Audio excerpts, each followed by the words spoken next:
Hello, everyone. So today we are going to be presenting our group's presentation on the Islamic faith, and we hope you enjoy. All right, so first we're going to start off with the history and origins of Islam. Um, Islam was started in the 7th century in Mecca, which is now modern day Saudi Arabia.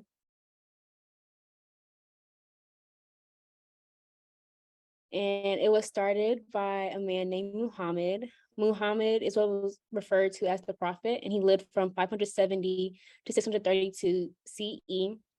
He's also referred to as the Rasul Allah, which means he's a messenger or apostle sent by God.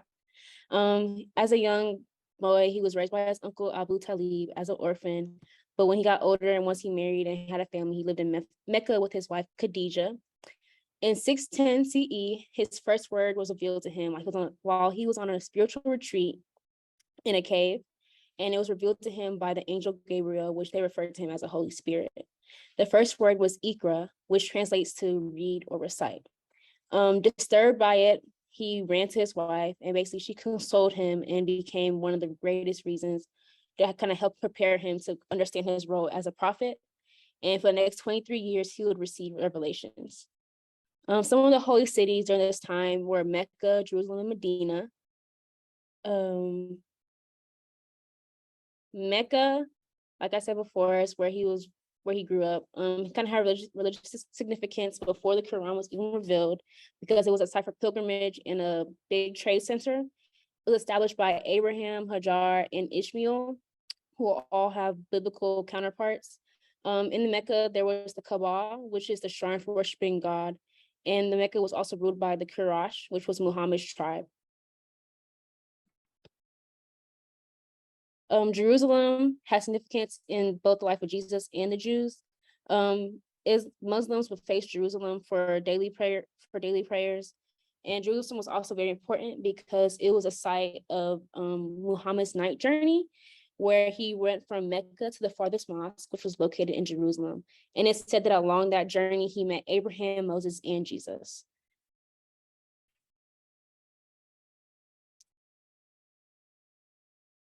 Lastly, we have Medina, which was formerly known as Yathrib, and it translates to the city of the prophet. In 622 CE, Muhammad immigrated to Yathrib and was what is considered a hijra.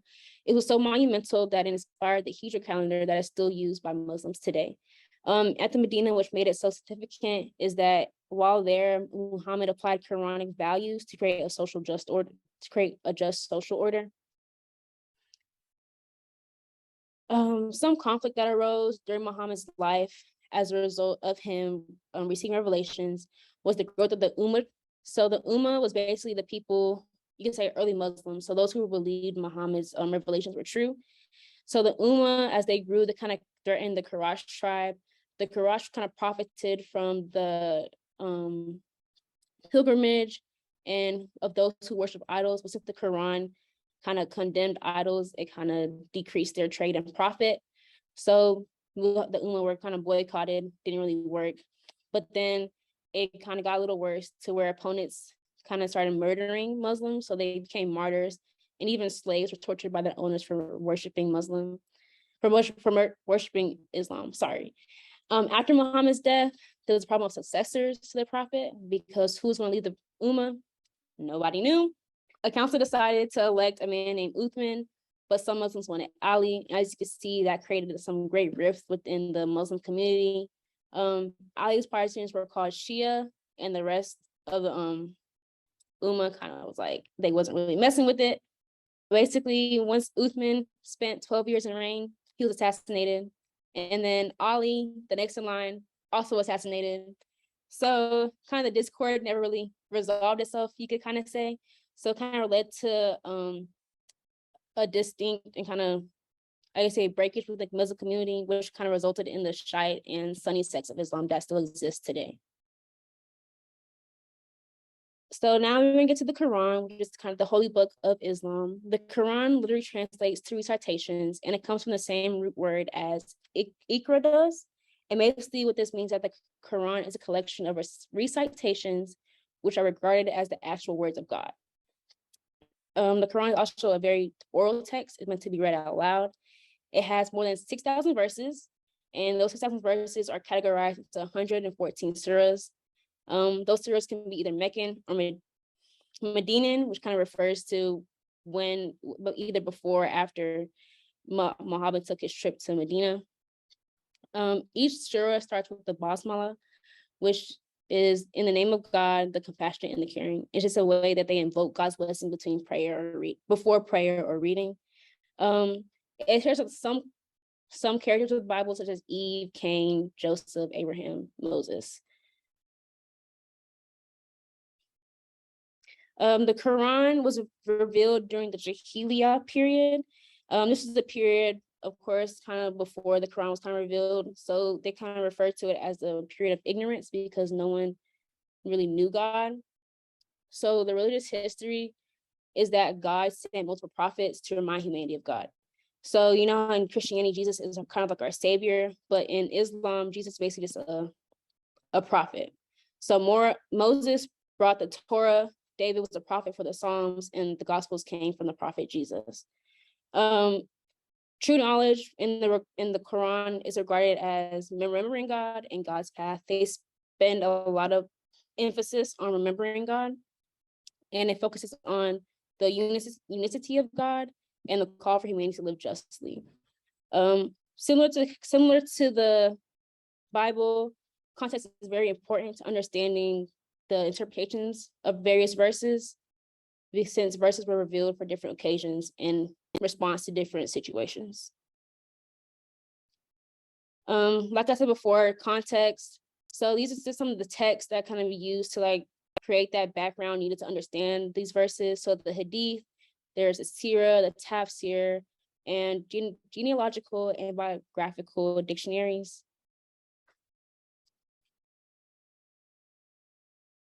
And so to kind of wrap up, some of the 5 pillars, kind of like the core beliefs of Islam, are the declaration of faith, daily prayer, which is salat, almsgiving, which is zakat, fasting, which is Psalm, and the Hajj, which is a pilgrimage to Mecca, which they kind of suggest everybody can make at least once in their life with good health and funds permitting.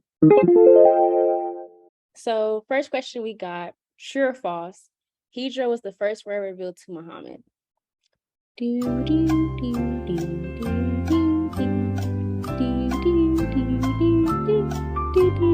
All right. So the answer is false. Iqra was actually the first word revealed to Muhammad. Second question. How many surahs are there?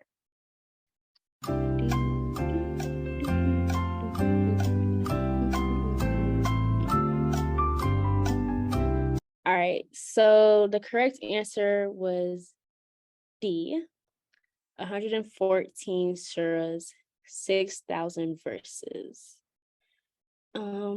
Last question. What is the first pillar of Islam?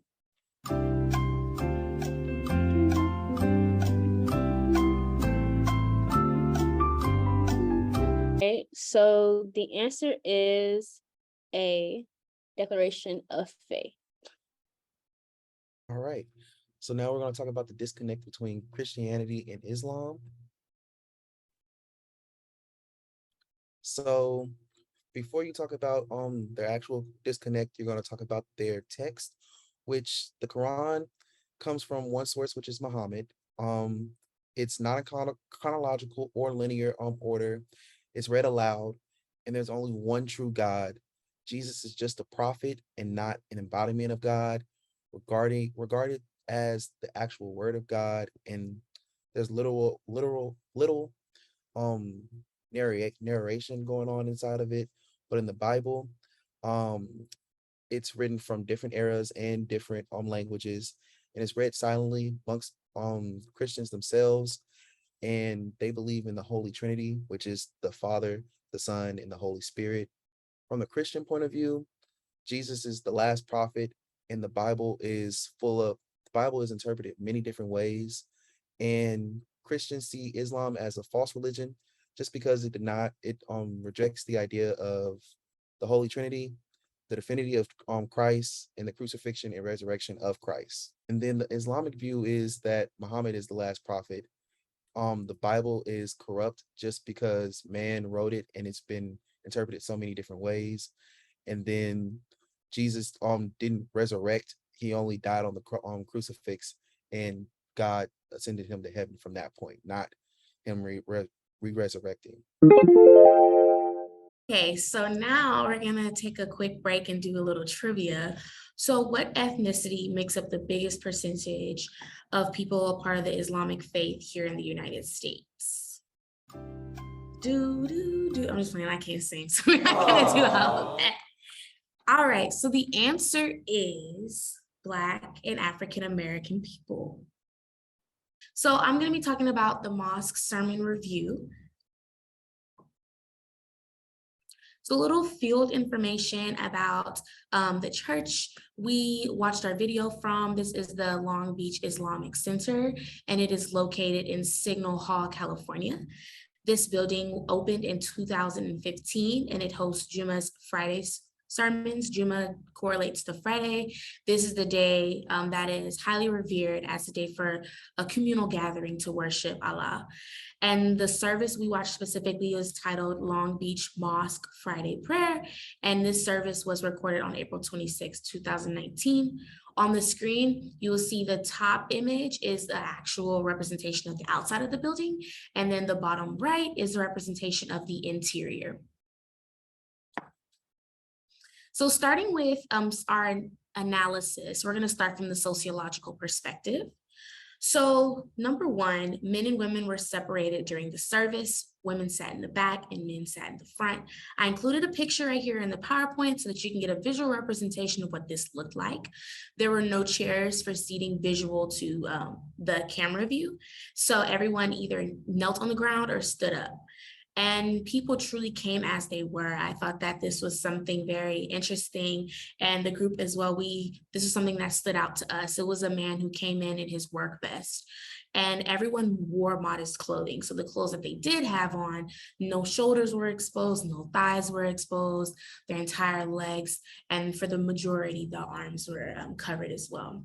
And the people in the service appeared to be from similar ethnicities in this service specifically. So from the sociological perspective, again, I wanted to touch on each point. So number one, why are the men and women separated? So from the Religion Journal written and published by MDPI, it includes that hegemonic Islamic norms dictate the separation of women and men during prayer due to women's childbearing role and a perceived need to control the male sexual lust. So as you refer to the picture that was just shown, you could see that the women sat in the back, the men sat in the front. And also, as Anandi previously stated, people pray towards Mecca. So if everybody's praying towards the front, there's no need for the men to turn around and look at the women.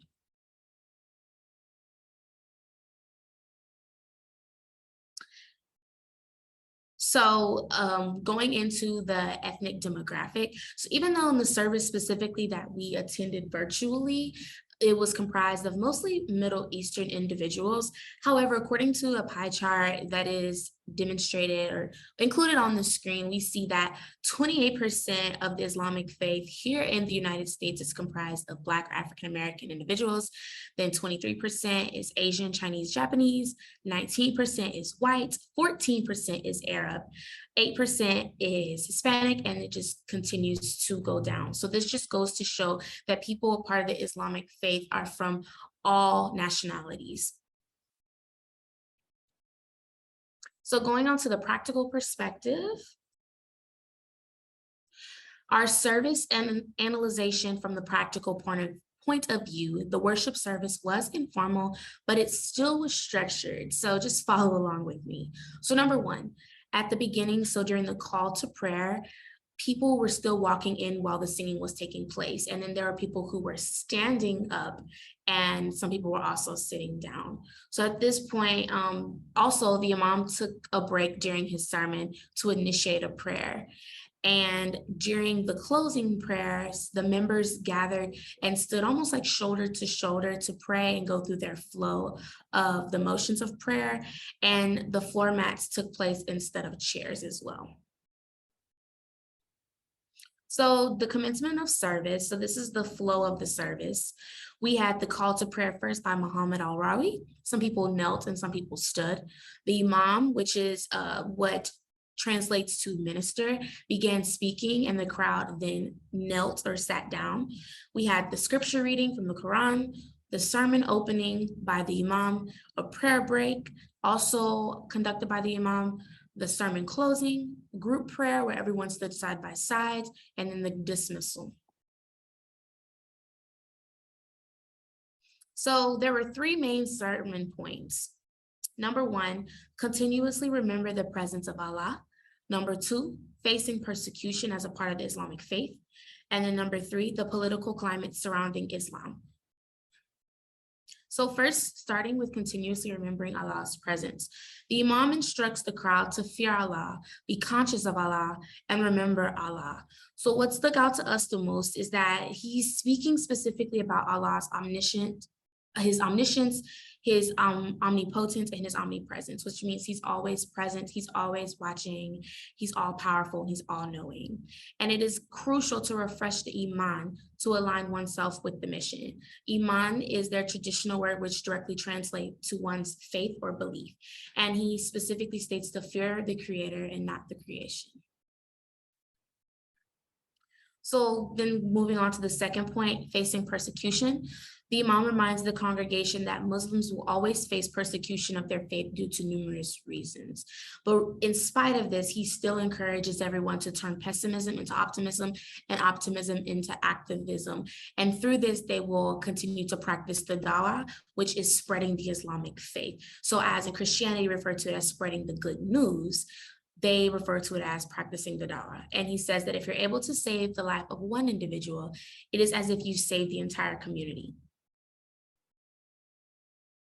So practicing the dawah when facing persecution, the congregation is encouraged to become a tool for Allah. So he broke this into three main points, and it really stood out, and we were able to resonate with these points, even as members of the Christian body. So Allah never lets his tools be lost or stolen. This means that God is forever watching over his people, and even though weapons may be formed against them, they will still not be hurt. They will not stray away. Number two, he will never let his tools be damaged or broken, which is what I just briefly spoke on. So Allah will forever protect his people. And in the end, Allah will take his tool back. So his tools back. So this is referring to salvation after death. So also the Imam is encouraging the people within the Islamic faith to spread their good news, so the dawah, and convince others outside of the Muslim group that they are loving, kind, and gentle people. So now going into our third point, the political climate, we're just going to briefly touch on this because Marge is going to carry us through for that. But he spoke about the New Zealand mosque attack in 2019, where 49 people were murdered. So the world sympathized with the Muslim community during this time. And people, for once, viewed those a part of the Islamic faith as humans. They viewed them through a humanitarian lens. So terrorism, the Imam was very, very strong in his belief about the reason why terrorists should not be looked at as an accurate representation of those a part of the Islamic faith. He strongly condemns those who commit heinous acts against humanity, and he says that terrorists have hijacked their religion by doing harm in the name of Islam. Islam does not preach to harm, and therefore these individuals aren't truly Muslim because they are not walking in the faith that they are so claiming. And as I said, Islam does not teach its followers to hurt others. And then the Imam also reminds the congregation that terrorists are separate from Islam and they are responsible for their own actions.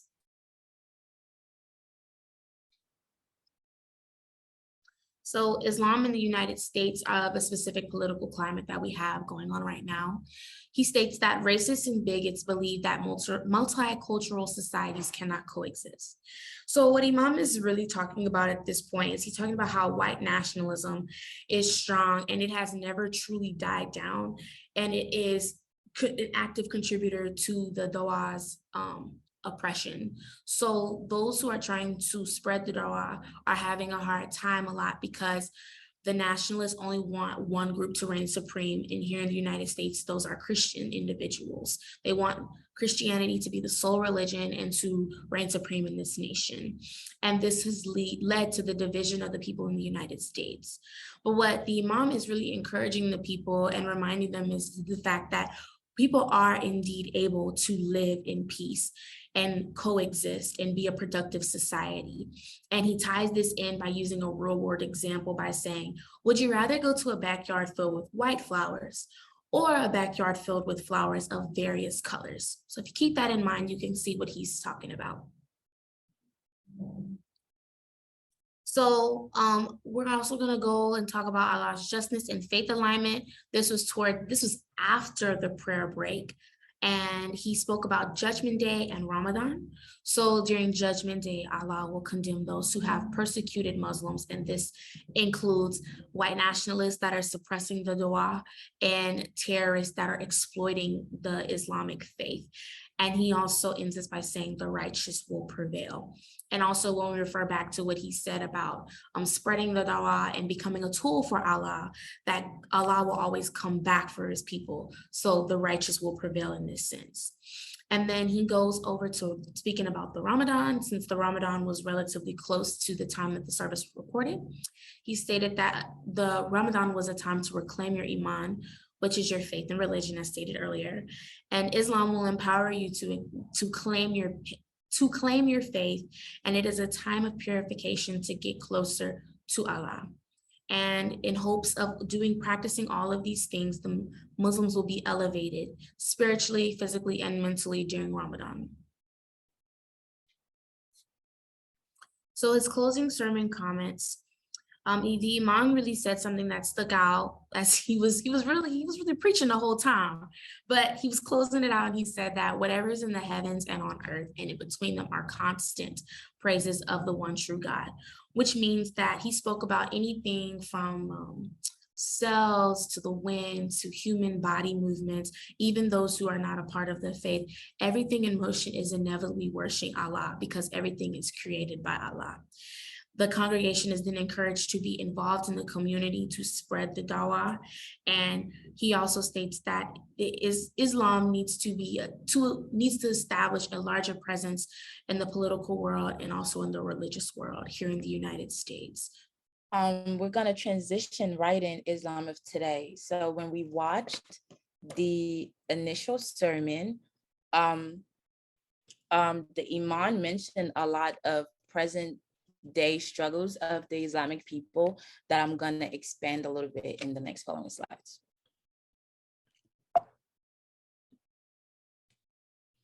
So Islamic people today, or Muslim people, are still having a fair share of trials and tribulations. This picture was from ABC News, and it's a Muslim protest that gathered in New York in 2011. We're going to get into why this picture is really important in a couple minutes. So the biggest reason why we believe that the Imam definitely brought up Islam's current trials and tribulations is because of the rise of Islamophobia, especially in the United States. While Islam is one of the most diverse religions, and while the United States is a secular state, most of the people in the United States, most of Americans do identify as Christians, and we will begin to know why that particular fact is important as well. According to the Oxford Language, the Islamophobia is the dislike or prejudice against Islam or Muslims, especially as a political force. It is usually, especially in the United States and abroad, usually fueled by people's association with Islam with terrorist groups. As the Imam was saying in in discernment, a lot of terrorist groups have hijacked the religion, and political parties have now categorized them as Islamic extremist group who uses Islam as a pretext to cause harm to others and use violence as their means to instill their political power. One of the biggest events that have affected this surge of Islamophobia, especially in the United States, was 9/11. So 9/11, on September 11, 2001, the Islamist terrorist group known as Al-Qaeda coordinated 4 terrorist attacks on American soil. I'm sure that picture on the left is very familiar to most of us. It is what we used to know as the Twin Towers. But the attack nearly killed almost 3,000 people. And while it was on American soil, all those 3,000 people were from almost 100 countries.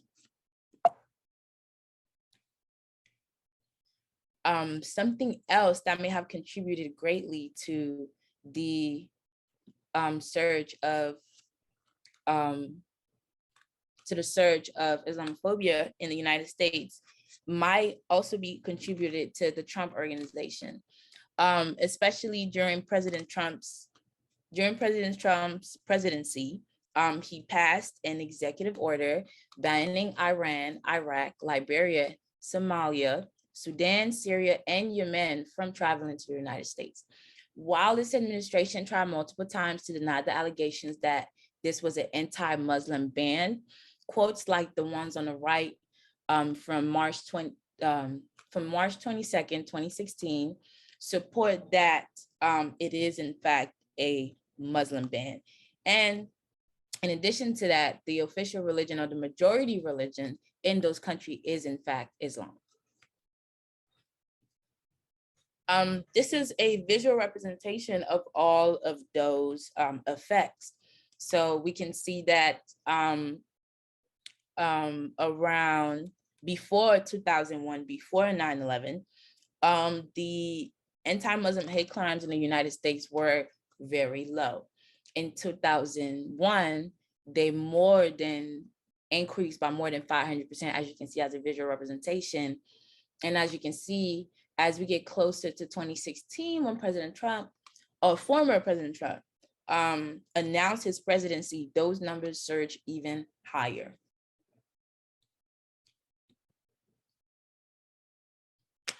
And outside of the United States, Muslim groups continue to face persecutions.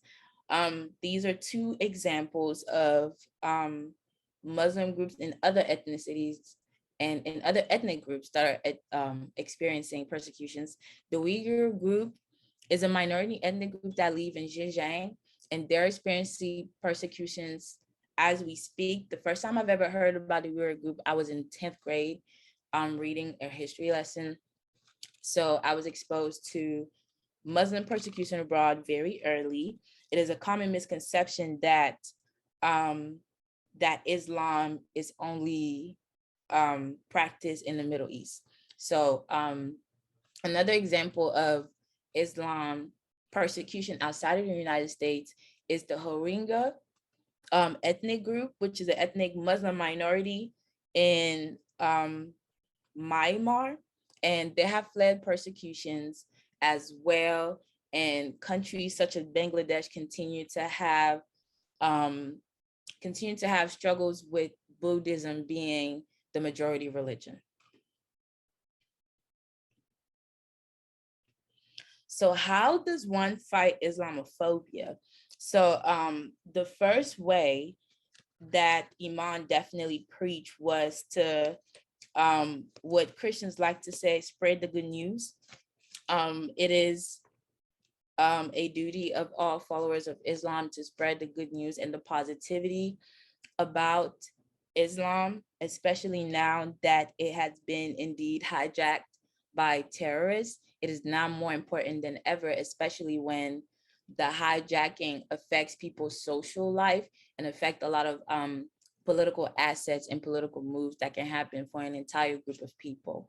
And another way, even if you don't consider yourself a follower of Islam and you don't feel strongly towards spreading the religion or practicing dawah, the dawah, you can definitely still help by eliminating misconceptions about this marginalized group. In the following video, we're gonna quickly expose y'all to a video that would open your eyes and make you think about reassessing your misconceptions about Islam. Rules we absolutely cannot break. Lego! We cannot get married to a person of a different race. Do I have to be Arab? Obviously, I can never let men touch me, even if it's accidental. Cut. As soon as I reach puberty, I have to get married. Beta, did you reach puberty yet? No, Dang it. we have to get married. No exceptions. We have to have kids. No exceptions. We cannot swear, even by accident. Oh, I absolutely must get 4 wives when I become Muslim. And I have to deal with it. We have to be forced. To do none of this, guys. And if people do, that's culture, not Islam. This is another picture that would definitely make you reassess your misconception about Islam, especially women in Islam. Take a few minutes to look at the picture, identify the main focuses of the video, identify what they're saying, and think for approximately 60 seconds about what this political cartoon actually means and how that might actually uncover a misconception about Islamic women.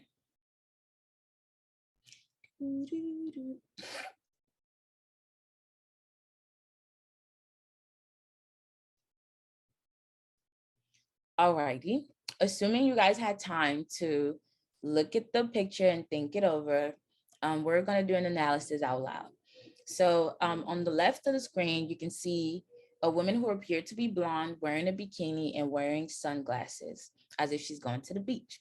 And in the text bubble, she says, she looks over at a woman fully covered hijab and says, "Everything covered but her eyes. What a cruel male-dominated culture." On the other side, there's a woman wearing a full hijab and a hijabi outfit with her eyes only to see. And she's looking at the woman wearing a bikini saying in the text bubble, "Nothing covered but her eyes.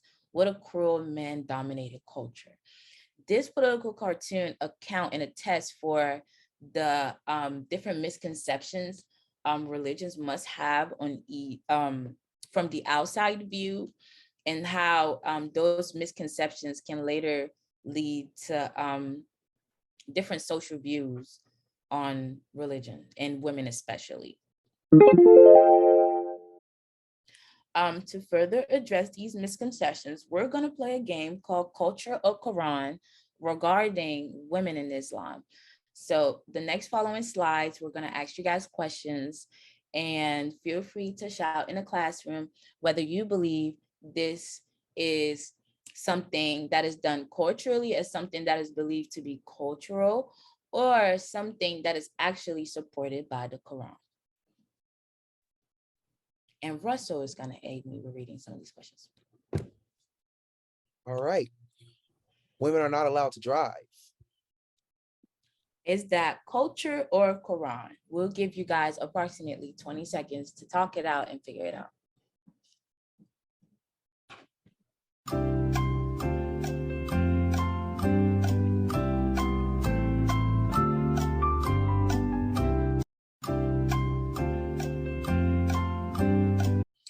Alrighty, assuming you had time to think it over, the answer is culture. The common misconception that Islam believes that women should not be able to drive anywhere is actually more of a cultural practice than a practice supported by the Quran. The Quran supports all of his women being able, all of the Islamic women being able to move freely and about. And we'll move on to the next question. All right. The legal age for girls to marry tends to be very young. Culture or Quran?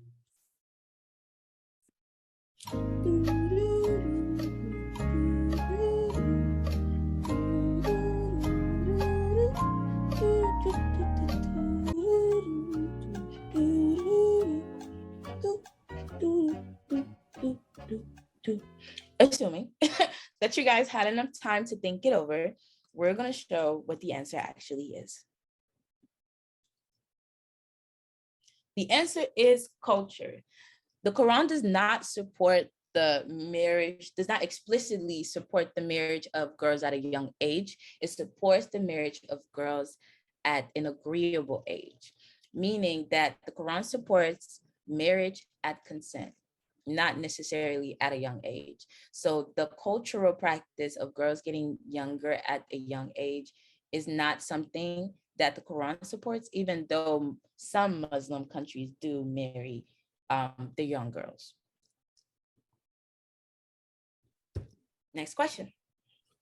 Muslim women cannot have education, culture, or Quran. And now let me bust out my pipes. Do, do, do, do, do, do, Hey. do, do, do, do, do, do, do, do, do, do, do.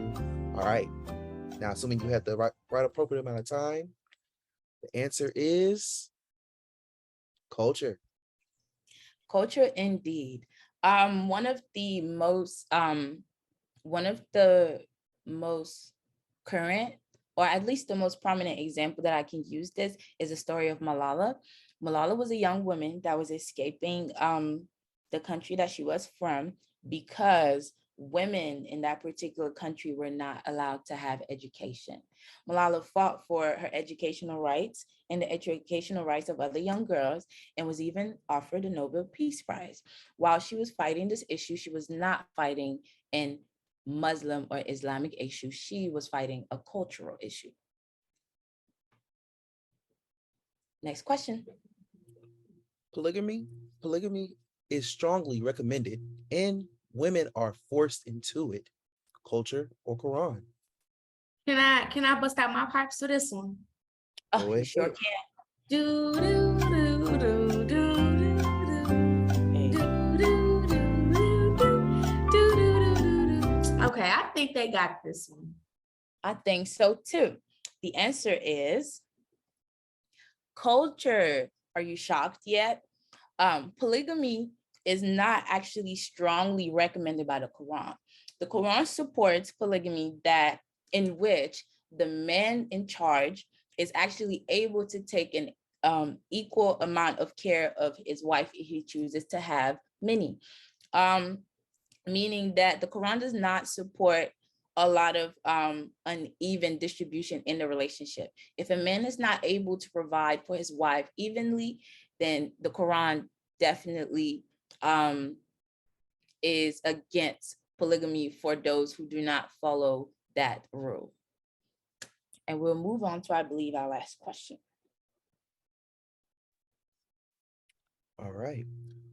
Muslim women cannot have jobs outside of their homes, culture, or Quran. I think you guys already know what's going on with this. Sharing the answer one more time. You guessed it, it is culture. While the Quran does say that the woman's priority is the house, it does not restrict the women from having any jobs outside of their home if their house is being taken care of properly. Just for kicks and giggles, one last one. The Muslim woman cannot inherit wealth. As you may have already guessed it, my apologies. As you may have already guessed it, this is definitely a culture. The Quran gives full autonomy to the parents to delegate how the inheritance will be split. It is culturally, it is preferred that the man have more of the inheritance than the woman, because the women tend to end up being taken care of a man, while culturally men tend to have to take care and spend a lot more on their family, spend a lot more financially on their family. So while that is a cultural practice, it is not supported by the Quran. Are you surprised by some of the answers you got? What are some things that you learned throughout our presentation that will make you reassess your misconceptions about Islam in the future, or just made you fall in love with the religion a little more and gain a bigger understanding of your spiritual journey. Thank you so much for listening to this presentation. We hope you guys learned a great deal and have a great rest of your day.